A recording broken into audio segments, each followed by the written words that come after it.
नमस्कार साथियों, मैंने इंग्लिश में पहला लेक्चर में बताया था कि इंग्लिश का प्रयोग कहाँ होता है और किस क्षेत्रों में होता है पहले लेक्चर में। आज हम बात करेंगे दूसरा लेक्चर।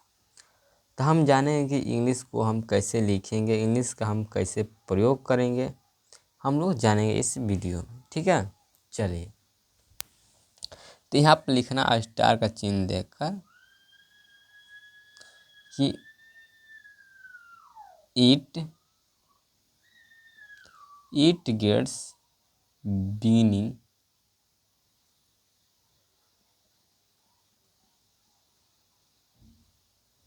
क्या यहाँ आप लिखेंगे बिगिनिंग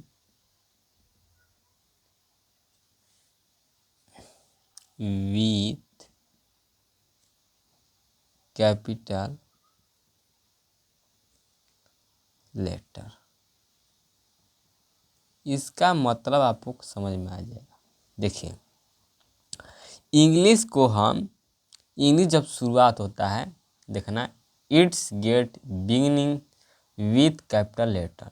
इंग्लिश का शुरुआत हम कैपिटल लेटर से करते हैं। ठीक है, अब आप लोग लिखेंगे इस तरह। इंग्लिश को बहुत सारे बच्चे इस तरह लिखते हैं। तो यह इंग्लिश का शुरुआती अक्षर जो होता है पहले का, यह कैपिटल होना चाहिए, इसलिए यह गलत हुआ। किस तरह हम लिखेंगे? इस तरह, कैपिटल ई। ये आपका क्या हो जाएगा? सही। ठीक है, अब देखो, उसके बाद लिखेंगे कि हम इंग्लिश के जो होता है आर्टिकल का प्रयोग नहीं करते। इंग्लिश के आगे हम आर्टिकल का प्रयोग नहीं करते। तो ये आर्टिकल क्या होता है? ए होता है, आइन होता है और द होता है। ठीक है, does note come before it. It किसके लिए है? इंग्लिश के लिए है। ठीक है, हम इंग्लिश का प्रयोग, इंग्लिश का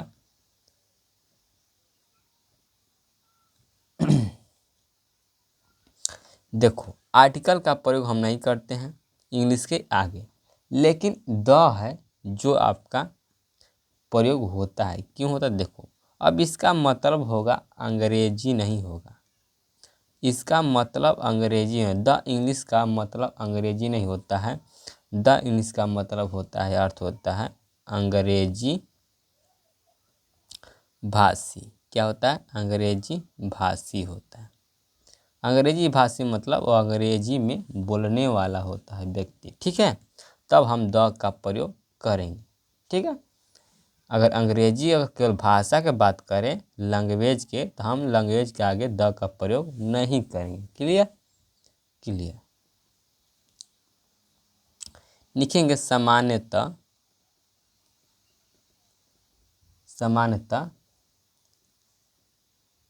इंग्लिश प्लस नाउन विदेश से, क्या से? विदेश से संबंधित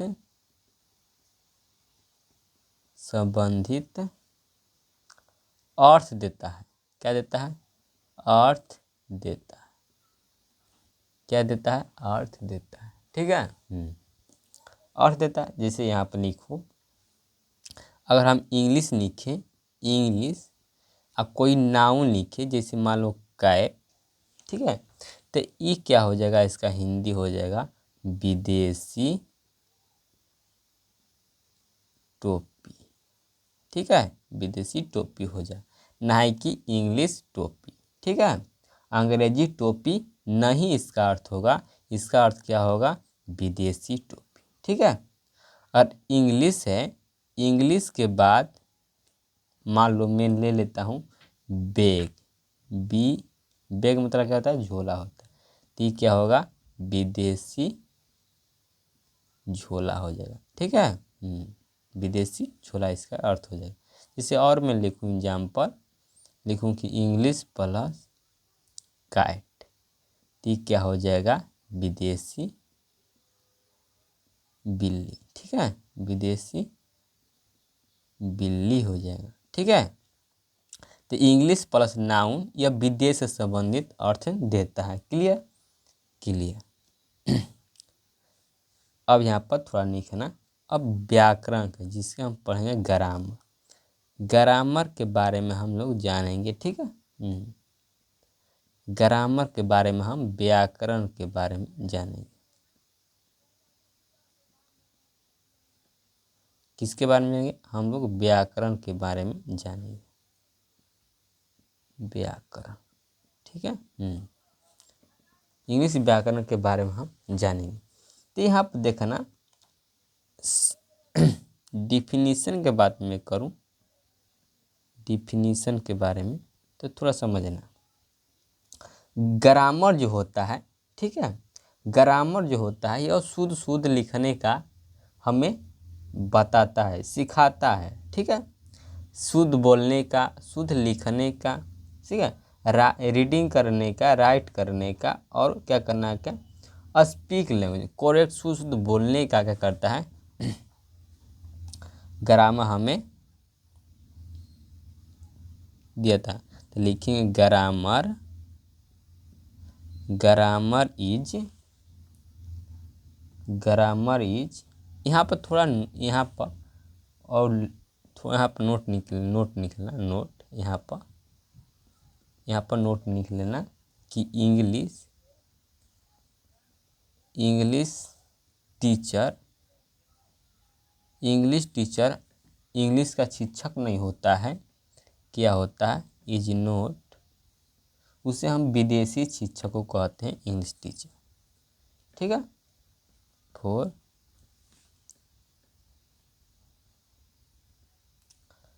an Indian, it should be the teacher of English. हम उस व्यक्ति को, अगर मान लो कोई इंग्लिश भाषा है, लैंग्वेज है, ठीक है, मान लो कोई भी भाषा है, मान लो कोई भी भाषा है, ठीक है, कोई भी भाषा, हिंदी है, इंग्लिश है, संस्कृत है, कोई भी भाषा है, ठीक है। तो उस भाषा को हम, जैसे हिंदी टीचर, हम लोग हिंदी टीचर नहीं कह सकते। क्या कहेंगे? जब भी कहेंगे तो हम बोलेंगे कि बोलेंगे द टीचर ऑफ हिंदी बोलेंगे। इसी तरह हम बोलेंगे द टीचर ऑफ इंग्लिश बोलेंगे, ठीक है। क्यों? क्योंकि हम इंग्लिश टीचर जो है उसे हम इंग्लिश टीचर नहीं बोलेंगे। इसका अगर मैं अर्थ निकालूं तो हो जाएगा यह विदेशी शिक्षक हो जाएगा, ठीक है, विदेशी शिक्षक हो जाएगा, ठीक है। लेकिन जो हमारे भारत के क्षेत्र, भारत के जो टीचर हैं, शिक्षक हैं, तो उन्हें हम विदेशी शिक्षक नहीं कह सकते। मतलब हम इंग्लिश टीचर नहीं बोल सकते। क्या बोलेंगे? तो उन लोगों को हम, अगर हमारे देश के अगर शिक्षक हैं तो उन लोगों को हम बोलेंगे कि द टीचर ऑफ इंग्लिश, और वह इंग्लिश के टीचर हैं तो हम इंग्लिश बोलेंगे। अगर वह हिंदी के टीचर हैं तो हम लोग हिंदी बोलेंगे, और वह संस्कृत के टीचर हैं तो वह हम संस्कृत बोलेंगे, ठीक है। आप लोग इतनी बात समझ में आ गया। तो हम ग्रामर के बात कर रहे थे। तो grammar is a source. Grammar एक माध्यम होता है, ठीक है, सोर्स या साइंस कह सकते हैं। ग्रामर एक माध्यम होता है, एक क्या कह सकते हैं, एक आपका विज्ञापन होता है, ठीक है, ऑफ लर्न मतलब क्या करना? सीखने का। लर्निंग मतलब सीखना। हाउ मतलब कैसे, ठीक है। टू रीड, कैसे हम सीखें, कैसे हम लिखें, ठीक है। एंड कैसे हम लोग बोलें, स्पीक अ लैंग्वेज, किसी भी भाषा को, ठीक है, किसी भी भाषा को हम शुद्ध मतलब कोरेक्टली, कोरेक्टली मतलब क्या होता है, शुद्ध शुद्ध, ठीक है। कोरेक्टली मतलब क्या होता है, शुद्ध शुद्ध, ठीक है, शुद्ध शुद्ध।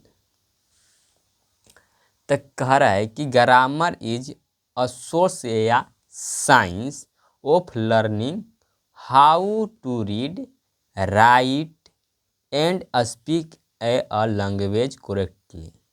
मतलब कि शुद्ध शुद्ध किसी भाषा को बोलना, शुद्ध शुद्ध लिखना, शुद्ध शुद्ध पढ़ना कैसे सीखें, ठीक है, कैसे सीखें, यही वह सीखने के माध्यम को, सीखने के विज्ञापन को क्या कहते हैं, हम ग्रामर कहते हैं, ठीक है। अब इसके बाद हम लिखेंगे अल्फा।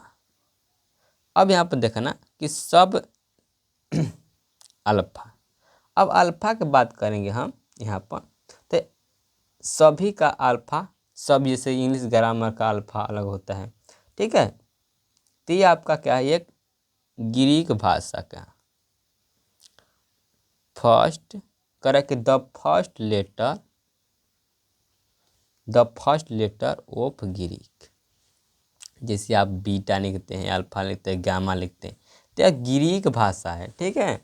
यह आपका कोई इंग्लिश भाषा नहीं है, यह किसका भाषा है, यह अक्षर जो होता है इंग्लिश का अक्षर होता है, ग्रीक का अक्षर होता है, ठीक है।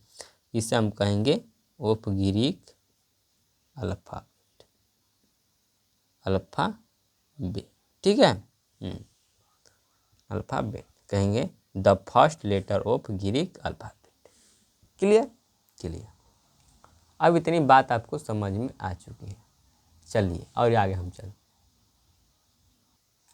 चलिए और हम आगे चलते हैं, तो बात करेंगे किसका, अल्फाबेट का।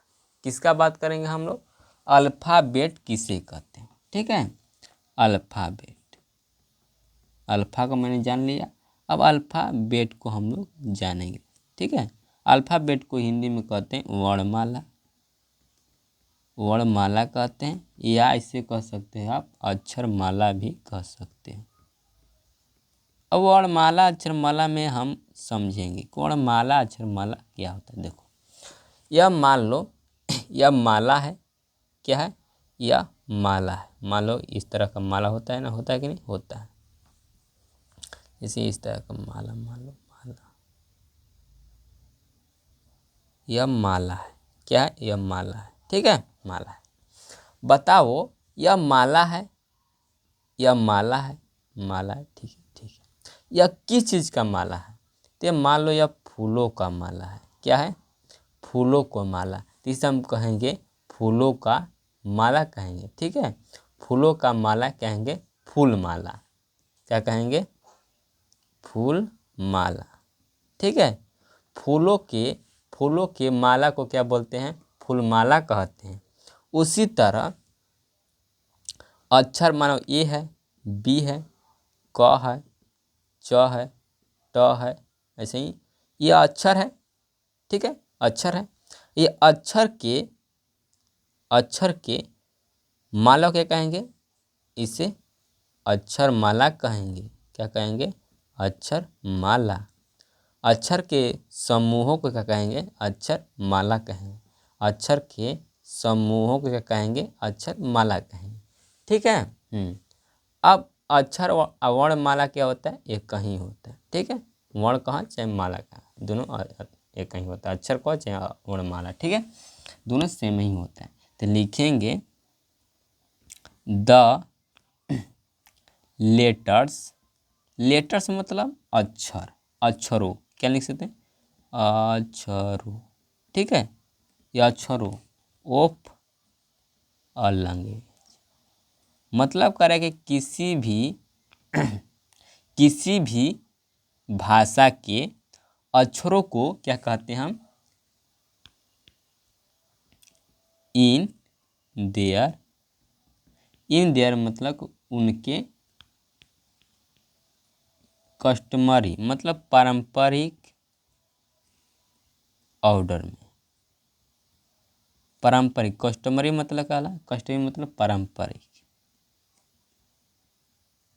पारंपरिक।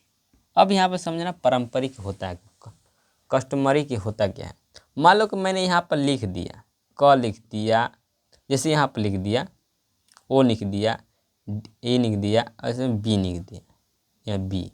अब बताओ इसका अर्थ कोई है, अब इसमें क्या है, बी ओ वाई, बताओ ओ वाई बी, इस तरह मैं लिख दिया, इसका कोई अर्थ है नहीं जी, ये तो अक्षर है, अक्षरों का समूह है, यह वर्णमाला है, लेकिन यह आपका क्या है, यह सही स्थिति में यह अल्फ़ाबेट नहीं है, ठीक है। पारंपरिक ऑर्डर मतलब कि एक जो चलता आ रहा है हमारे पुराने ज़माने, जैसे मैंने कि ए लिखा, ए के बाद क्या चाहिए, बी आएगा, बी के बाद क्या आएगा, सी आएगा, डी के बाद क्या आ जाएगा, ई आ जाएगा। ये आपका पारंपरिक क्रम चल रहा है, ठीक है।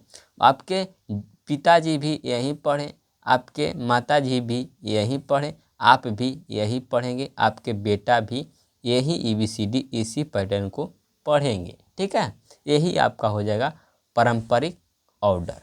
क्लियर, क्लियर, पारंपरिक ऑर्डर, ठीक है। अब यहाँ पर लिखिएगा नोट में, नोट में, नोट में कि it is the smallest unit, smallest unit of language, of language. अब यहाँ पर समझना कि यहाँ पर स्मॉलेस्ट का मतलब क्या होता है, स्मॉलेस्ट मतलब कि सबसे छोटा, क्या होता है, सबसे छोटा इकाई, यूनिट मतलब क्या होता है, इकाई होता है। Clear, clear. तो मतलब कि इंग्लिश भाषा के, इट मतलब कि इट किसके लिए आया है, इंग्लिश के लिए आया है। तो इंग्लिश भाषा के, ठीक है, इंग्लिश भाषा के सबसे छोटी इकाई जो है वह क्या होता है, अल्फ़ाबेट होता है। क्या होता है, अल्फ़ाबेट होता है। आपसे पूछेगा कोई कि बताइए इंग्लिश भाषा के सबसे छोटी इकाई क्या होता है, तो आप बताएंगे अल्फ़ाबेट होता है। Clear, clear. अब हम बात करेंगे थोड़ा आगे चल के, अब लिखेंगे लेटर। अब लेटर होता क्या है, लेटर तो आप लोग पढ़े होंगे बचपन में। लेटर अक्षर या वर्ण, ठीक है, अक्षर या वर्ण हम लोग जानेंगे अक्षर या वर्ण किसे कहें। तो यहाँ पर देखो, यहाँ पर समझना, मैं यहाँ पर लिखता हूँ ए क्या है, अक्षर है, बी क्या है, अक्षर है, क क्या है, अक्षर है, च क्या है, अक्षर है, ये सब क्या है, अक्षर है। बस यही समझना था। तो ये अक्षर क्या कर, जिसे मैं लिख सकता हूँ, क्या कर सकता हूँ, लिख सकता हूँ, या लिख सकता हूँ या प्रिंट कर सकता हूँ। क्या कर सकता हूँ, इसे मैं लिख सकता हूँ या इसे छाप सकता हूँ या इसे प्रिंट कर सकता हूँ, ठीक है। जिसे ऐसे बोलूँगा ए, तो क्या मिल रहा है, आवाज़ निकल रहा है, रिस्पॉन्स मिल रहा है, मिल रहा है कि नहीं मिल रहा है, कोई आवाज़ साउंड आ रहा है, तो हमारा क्या हो जाएगा, वह अक्षर हो जाएगा। Clear, clear. यहाँ पे लिखेंगे अ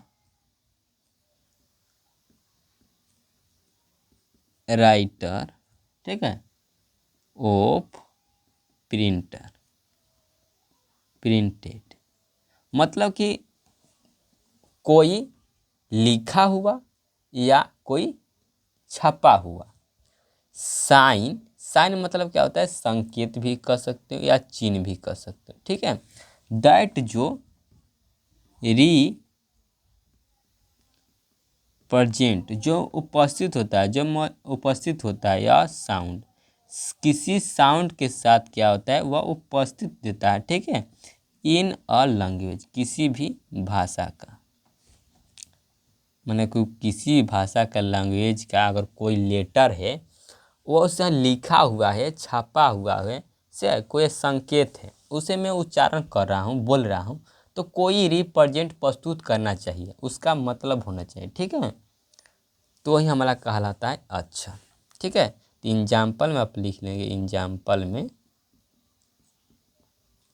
एग्जाम्पल लिखेंगे क क्या है, अक्षर है, च क्या है, अक्षर है, ए क्या है, अक्षर है, सी क्या है, अक्षर है, आर क्या है, अक्षर है, इसी तरह आप अक्षर लिख सकते हैं ETC, ठीक है, ETC, ETC, ठीक है। अब यहाँ पर लिखना थोड़ा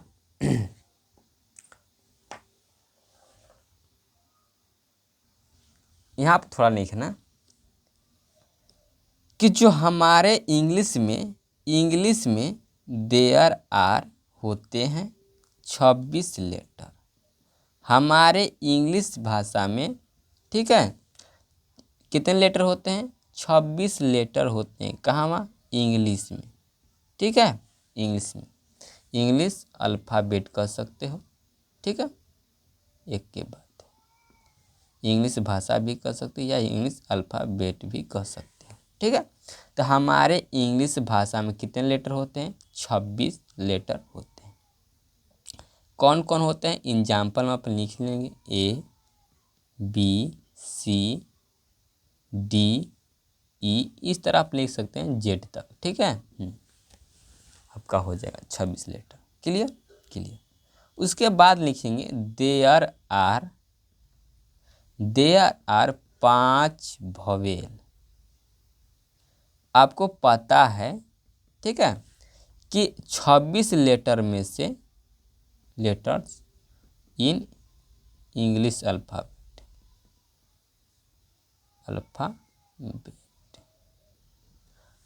देखो 26 आपका लेटर हो गया, ठीक है। 26 में से 5 होते हैं भवेल। भवेल 5 कौन होते हैं? तो एक होते हैं आपका ए होता है, आई होता है, ओ होता है, यू होता है और ई होता है। यह आपके 5 भवेल हैं, ठीक है। बाकी जो 21 बचे हैं ये आपके कॉन्सोनेंट हैं। क्या है? कॉन्सोनेंट है, ठीक है, कॉन्सोनेंट है। कॉन्सोनेंट का हिंदी होता है व्यंजन। क्या होता है? व्यंजन होता है। और भवेल का भवेल, ठीक है, भवेल का होता है हिंदी स्वर, ठीक है। तो आपके स्वर कितने हैं? 5 होते हैं। अब व्यंजन कितने होते हैं? आपके कॉन्सोनेंट 21 होते हैं। तो मैं यहाँ पर क्या करता हूँ कि 5 को भवेल लिख देता हूँ। क्या? आई